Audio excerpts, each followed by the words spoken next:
Le cloud. Ok, let's go. Bienvenue si tu viens d'arriver sur ce replay. Non, je déconne, je voulais faire comme les mecs, tu sais, enfin comme les éducateurs, tu vois, histoire de me la péter un peu. Bon, malheureusement, c'est moins de flow. Je suis pas éducateur encore, pour l'instant. Pour l'instant. Ok, bref. Du coup, donc là, on va parler un petit peu de psychologie, etc.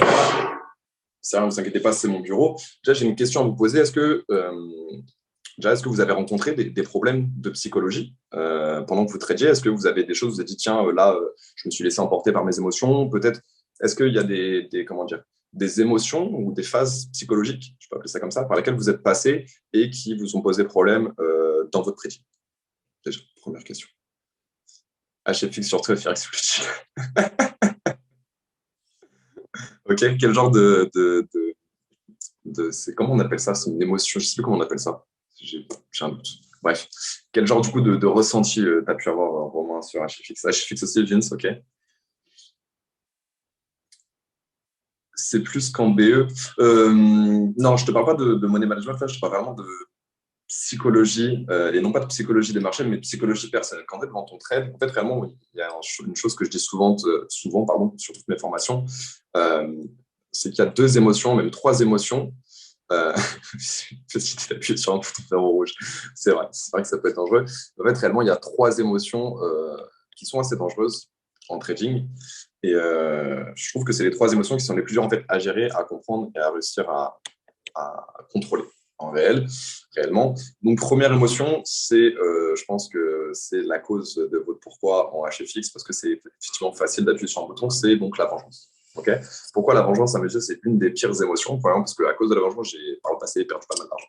Ça, c'est une réalité, et non pas en haute fréquence, puisque la haute fréquence n'existait pas encore à ce moment-là. Par contre, en fait, ce qui va se passer avec la vengeance, c'est que vous allez prendre un trade, d'accord, et vous allez perdre votre trade. Déjà, le problème, généralement, qu'on a quand on trade, c'est qu'en fait, on ne pense absolument pas à l'argent qu'on va perdre, on pense à l'argent qu'on veut gagner, à l'argent qu'on va potentiellement gagner. Première erreur, pourquoi? Parce que, et ça, c'est pas moi qui le dis, c'est Mourad, à chaque fois que vous lancez une position, à chaque fois que vous prenez position sur un marché, dans votre tête, il faut vous dire que c'est très perdant, que vous avez déjà perdu votre argent. Pourquoi? Parce que normalement, si vous suivez bien votre plan de trading, votre perte, elle est déjà calculée. Vous savez déjà combien vous êtes prêt à perdre.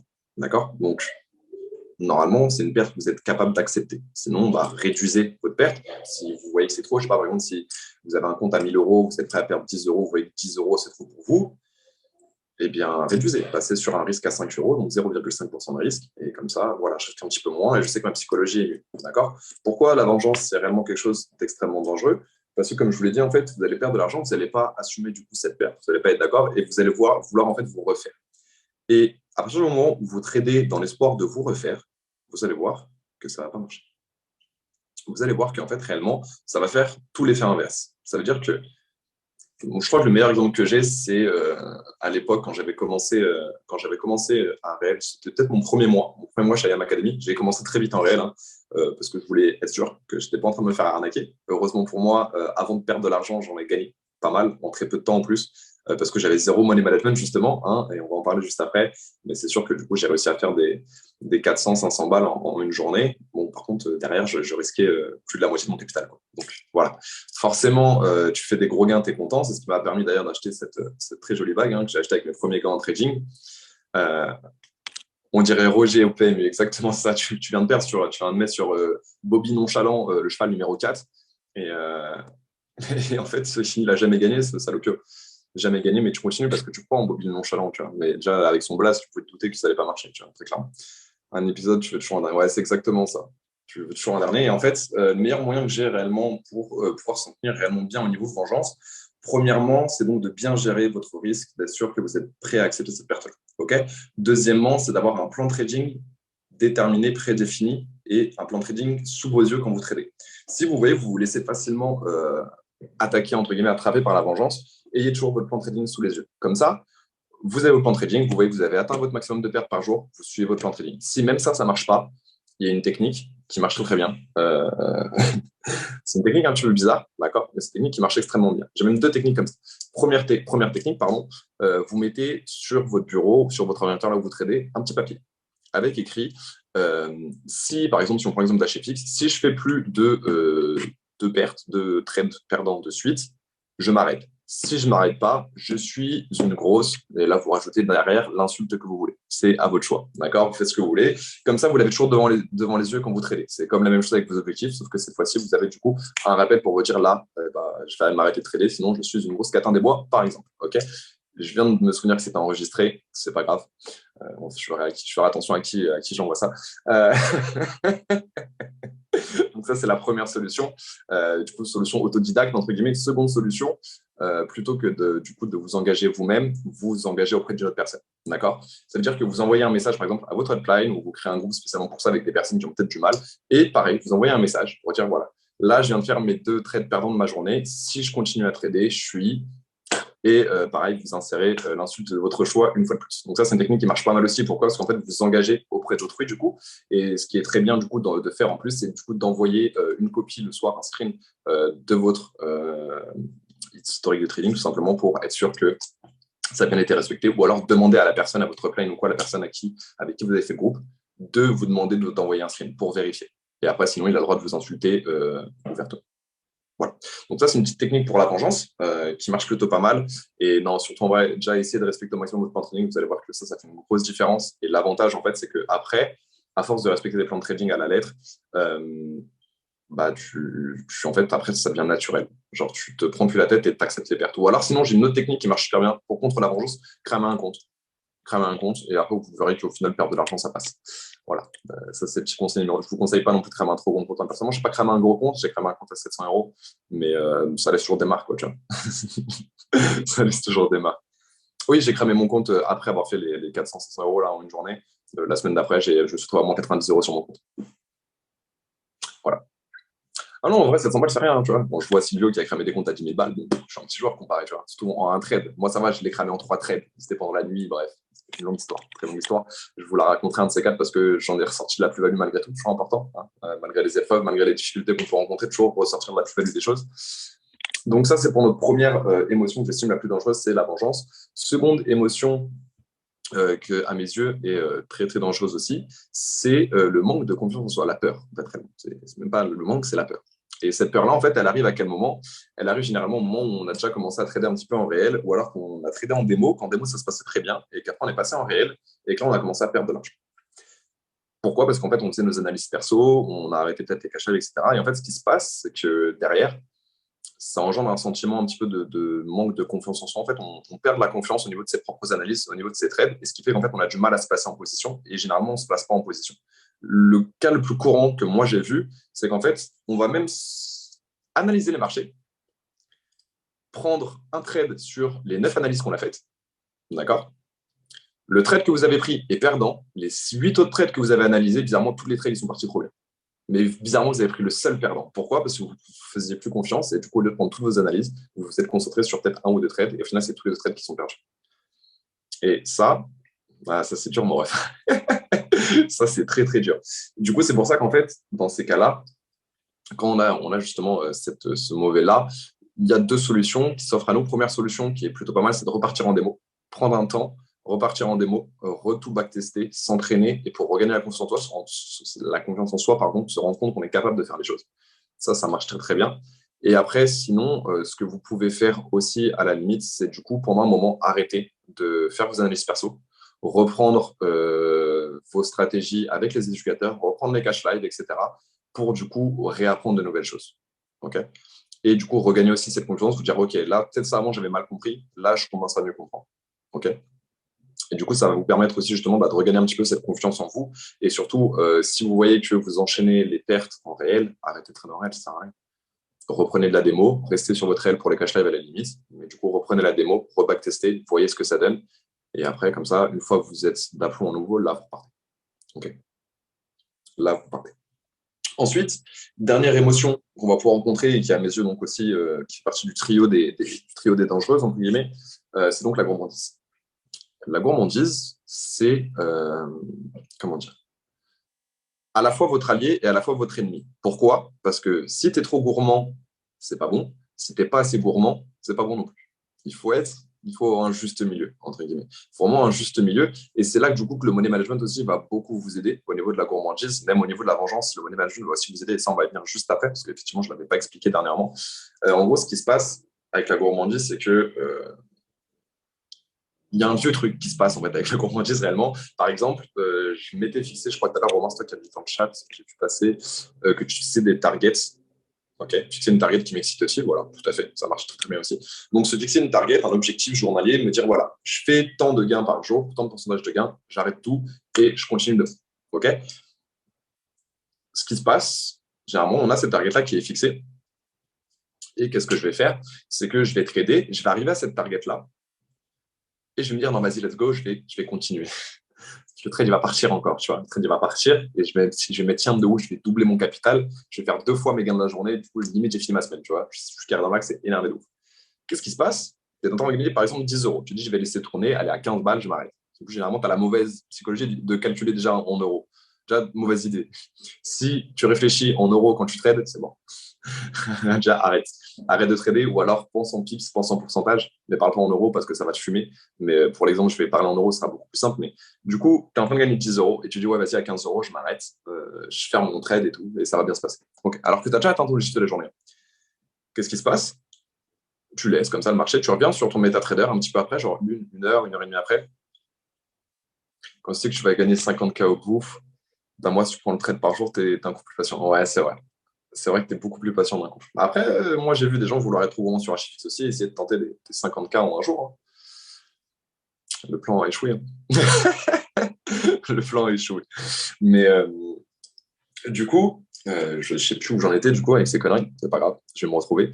Du coup, ouais, vous étiez en train de gagner donc 10 euros. Vous vous dites, vas-y, je vais laisser tourner mon trade. Je vais revenir dans une heure, peut-être une demi-heure. Regardez, c'est quand. Tu reviens une heure après et là, tu vois qu'en fait, tu n'es plus en train de gagner 10 euros, tu es en train de gagner 8 euros. Je te dis, putain, fais chier, quoi. Je suis en train de gagner 10 balles, c'était bien. Bon, c'est pas grave. 10 balles, c'est mon objectif. Dès que ça revient à 10 balles, je m'arrête. C'est sûr, je m'arrête. Tu reviens une heure après, et là, tu vois, tu es en train de gagner 5 balles. Je dis, oh, putain, attends, je suis en train de gagner 8 balles avant. C'est pas grave. Dès que ça revient à 8 balles, je ferme, je m'arrête. Au final, tu manges break-even. Au final, même, tu manges stop loss carrément, parce que tu n'avais même pas break-even, parce que tu avais la flemme. Tu vois. Du coup, ça, c'est ce truc-là, pour pas le faire, la meilleure chose, c'est respecter vos objectifs de gain par jour. Deuxièmement, savoir faire du money management. Okay, si par exemple, tu as atteint ton objectif, mais tu as envie de laisser tourner ton trade, okay, il y a des solutions pour ça. Et là, du coup, je vais partir réellement sur du money management pur et dur, mais je ne vais pas tout faire parce que c'est pas drôle, parce que j'en ai marre de parler en fait. Non, je déconne, c'est pas vrai, absolument pas vrai. Non, non, parce que j'ai bien envie de faire participer des gens et du coup, il y en a certains que je vais pas faire participer parce que je vous connais et je sais que vous savez, donc ça m'intéresse pas. Ça m'intéresse pas du tout. Mais en fait, j'ai envie de faire participer quelqu'un de spécial, quelqu'un qui devait être déjà sur mes calls la semaine dernière, mais il y a eu un petit quiproquo entre nous, du coup, ça a été compliqué. C'est pas grave, je m'en fous. Bref. Nelson, tu vas pouvoir démuter ton micro si ça te dérange pas. Bon, Yes, mon gars. comment tu vas? C'est moi, non? Ça va, frérot? Ça va et toi? Au top, au top. Ok, du coup, dis-moi un petit peu, quand je dis money management, tu penses à quoi? Je pense à faire attention à pas perdre son oseille. Mhm. Ok, ok, ok. Est-ce que tu Ça, poses en précisément peut-être des outils, peut-être des gestions, des façons de gérer tes positions? ah, euh, comme Pandeli. Exact, si on parle de haute fréquence, tout à fait comme Bandeli, mais là, je vais vraiment me concentrer sur trading classique. On a qu'on peut mettre en place afin de gérer au mieux ses positions. Et ça fait partie, enfin, à mes yeux, en tout cas, ça fait partie du money management. Par exemple, premier indice, le BE. Est-ce que c'est un BE ou pas, Naxo? Une question, ça. Ouais, Ouais, ouais. ok. Du coup, par exemple, le break-even, c'est un moyen, mais je vais faire même mieux que ça. Attends, je vais partager mon écran en parallèle. Vas-y. En fait, j'étais parlé fou. En fait, je viens de me souvenir que, fut un temps, j'ai créé des exercices. Pour ceux qui ont déjà eu mes exercices, vous savez de quoi je parle. Fut un temps, j'ai eu des exercices. J'ai créé, pardon, des exercices. Et je trouve que ces exercices, en fait, sont tout à fait pertinents et ça correspond parfaitement avec ce que je veux vous faire comprendre aujourd'hui. Hop. Alors, si vous voulez commenter à quel point mes exercices sont trop beaux, vous avez le droit, parce que c'est vrai. Bon, mis à part les points bleus, qu'on ne sait pas d'où ils sortent, qui sont arrivés un jour comme ça, un jour ou l'autre, on n'a pas trop compris. Hop, hop, hop. Ok, parfait. Du coup, Nelson, dis-moi, est-ce que tu sais du coup déjà comment sécuriser une de tes positions? Je crois que j'ai déjà entendu, mais en fait, il faut partir sur le trade Mhm. Et ensuite, quand tu es sur le trade, tu fais modifier et tu changes ton lot. En gros, Ah, quand on... là, tu marques un truc, hein, tu marques un point intéressant, effectivement. Ça va pas être du coup pour sécuriser, ça va être pour faire une clôture partielle. Ah, ok, ok, ok. Sécuriser, Ça effectivement, marche. pour ton MetaTrader, tu as quelque chose comme ça à faire aussi, mais tu vas pas toucher à ton lot cette fois-ci. Pour sécuriser, du coup, non. Après, je sais pas. Ok, c'est pas grave. À part si tu mets, du coup, sécuriser quand... bah, si tu mets ton SL, tu veux dire. Ouais, Ok, ouais. Mais mais spécifique avec mon SM. non.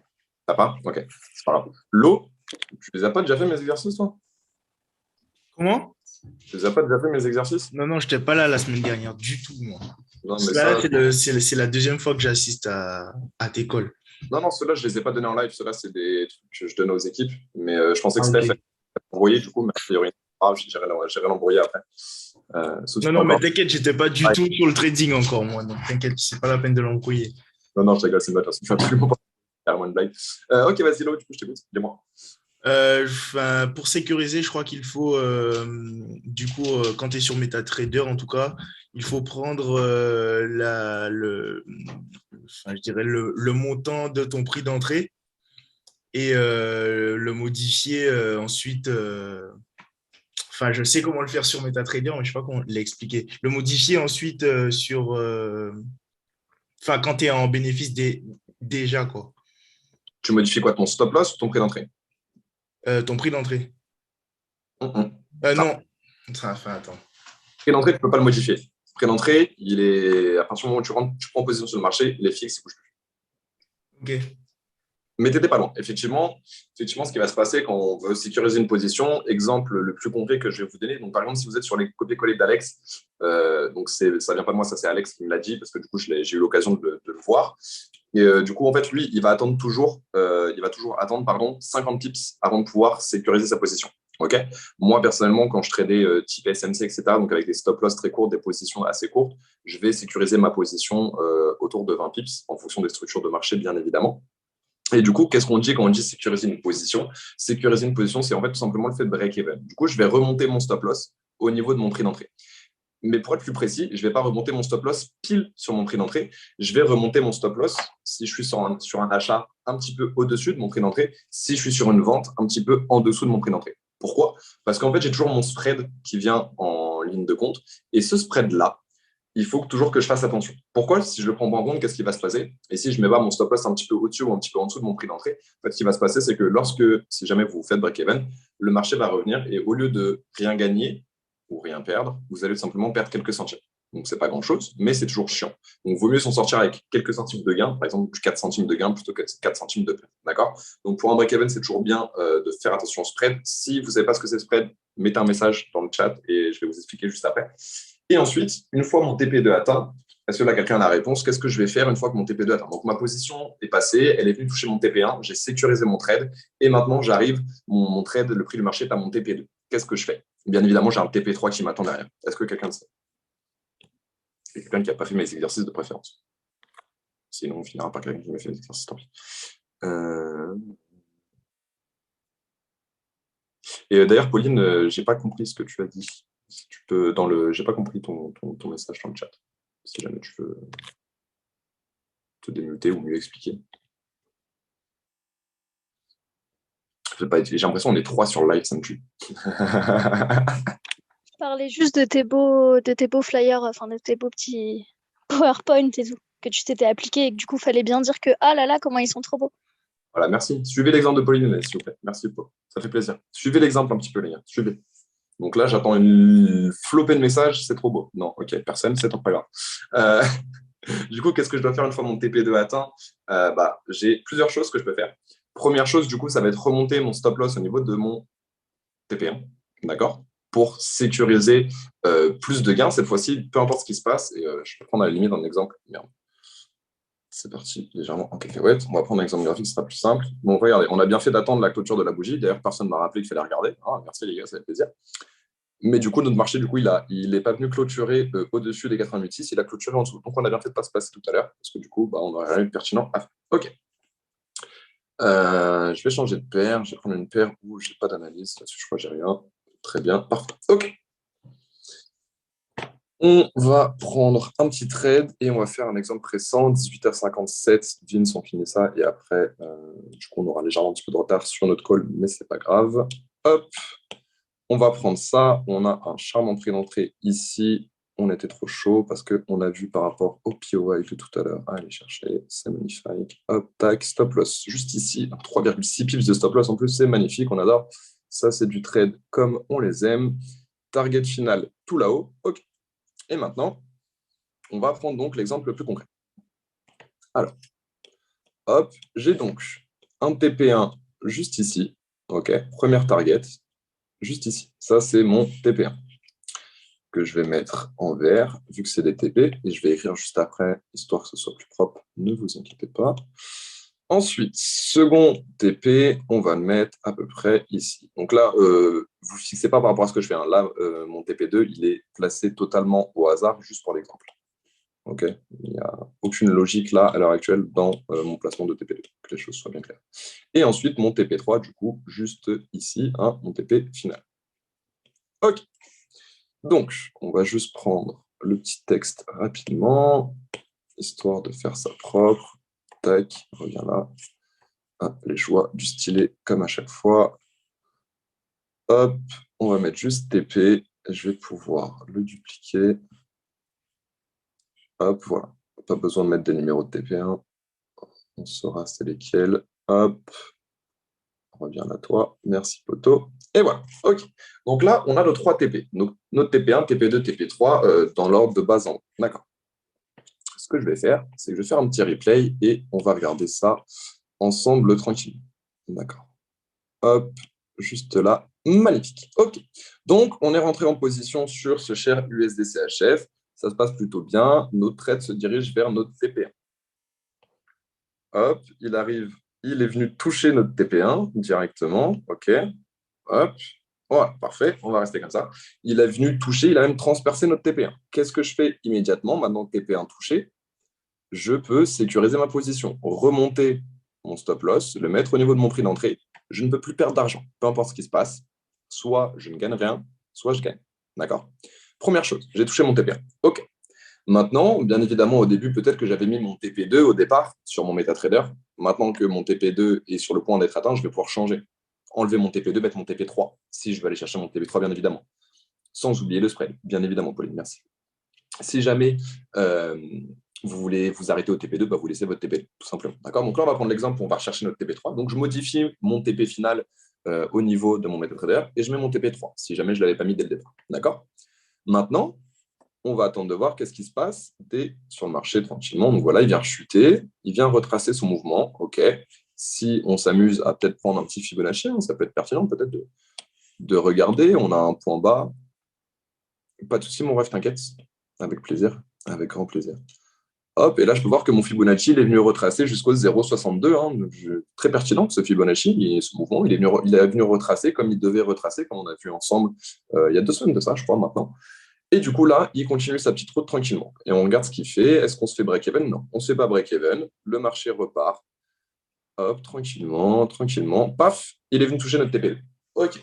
Félicitations, le marché a touché TP2. On est en train de gagner un petit peu plus d'argent encore. Maintenant, qu'est-ce que je fais?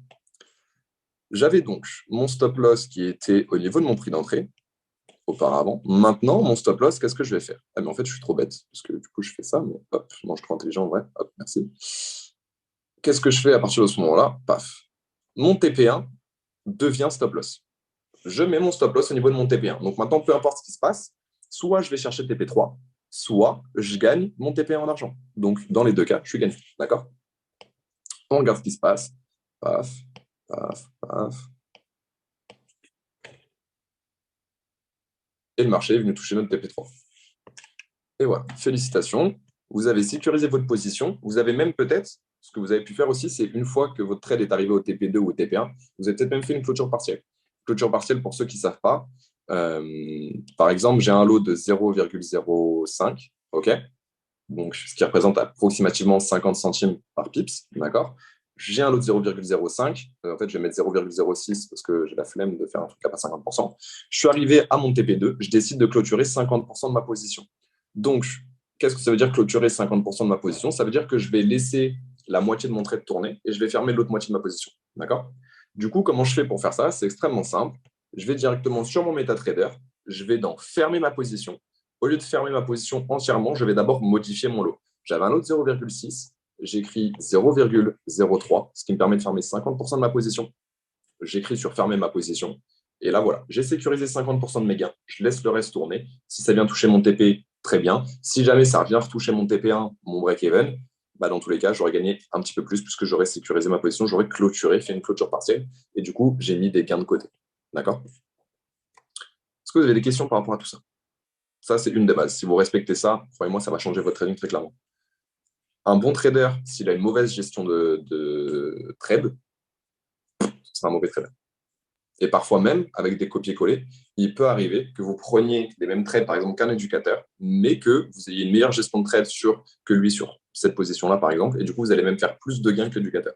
Pourquoi? Parce que vous aurez peut-être eu une meilleure gestion de trade que lui. Et ça m'est déjà arrivé à plusieurs reprises. OK. Est-ce qu'il y a des questions, l'équipe? Dites-moi. Et sinon, s'il n'y a pas de questions, on va être cool.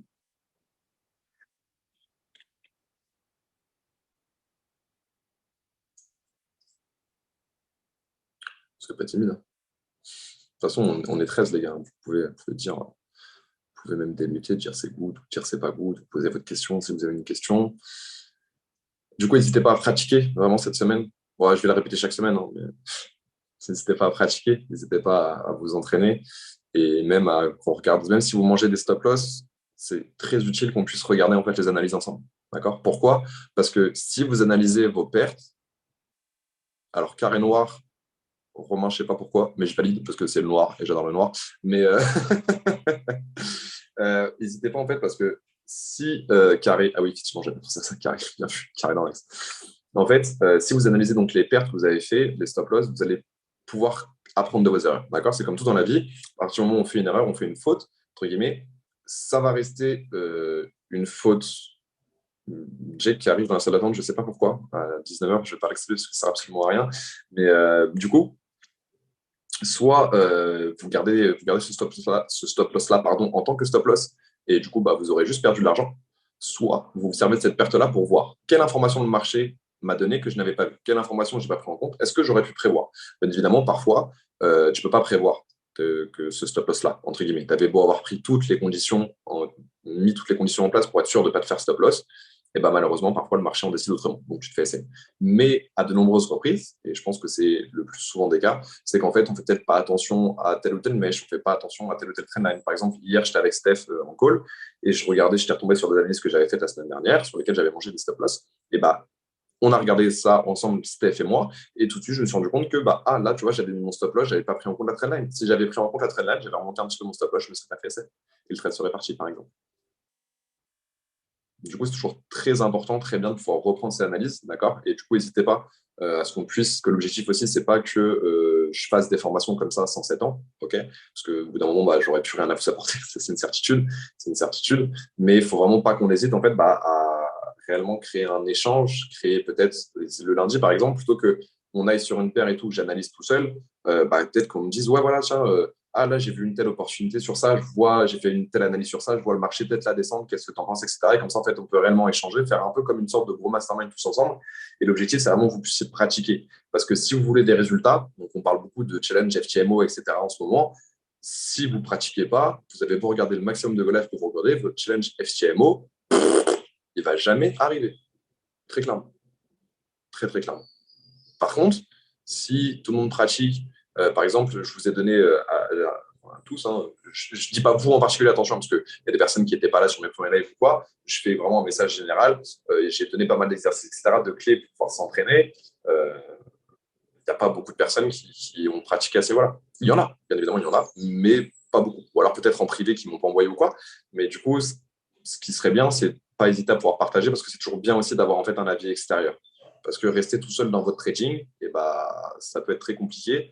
Et surtout que si vous restez tout seul dans votre trading et en plus dans vos pertes, et ben, en fait, malheureusement, il y a de fortes chances qu'à la fin, vous finissiez par abandonner. Pourquoi? Parce que vous allez dire le trading, c'est l'arnaque, ça ne marche pas. Alors que ça marche pour carrément beaucoup de monde. Mastermind, donc carrément, il a l'objectif, c'est beaucoup plus cool, beaucoup plus agréable. Parce que après, si, je peux continuer, hein, des connaissances, je peux encore vous en donner, même rentrer plus dans les détails, etc. Mais on va vite arriver à bout. Je vous le dis. On va vite arriver à bout. Après, la seule chose que je pourrais vous donner en plus, ce sera de la pratique. Ce sera tout. Juste ça. L'équipe, sur ce, n'hésitez pas à prendre un petit screen comme d'hab, à envoyer du coup, dire ce que vous avez pensé simplement de ce call-là dans les groupes. Et je vous souhaite en tout cas à tous une très très belle soirée. D'accord, une très très belle semaine. N'hésitez pas à fumer les marchés. On est clairement là pour ça. Personnellement, là, j'ai quelques trades en cours aussi qui normalement devraient bien partir. Donc, on va voir ça. Et en tout cas, je vous souhaite voilà, une très très belle soirée. Profitez bien et on s'attrape dans tous les cas vendredi pour la suite. Ça roule? Allez, ciao ciao la team. Prenez soin de vous et surtout soyez sages. Très important.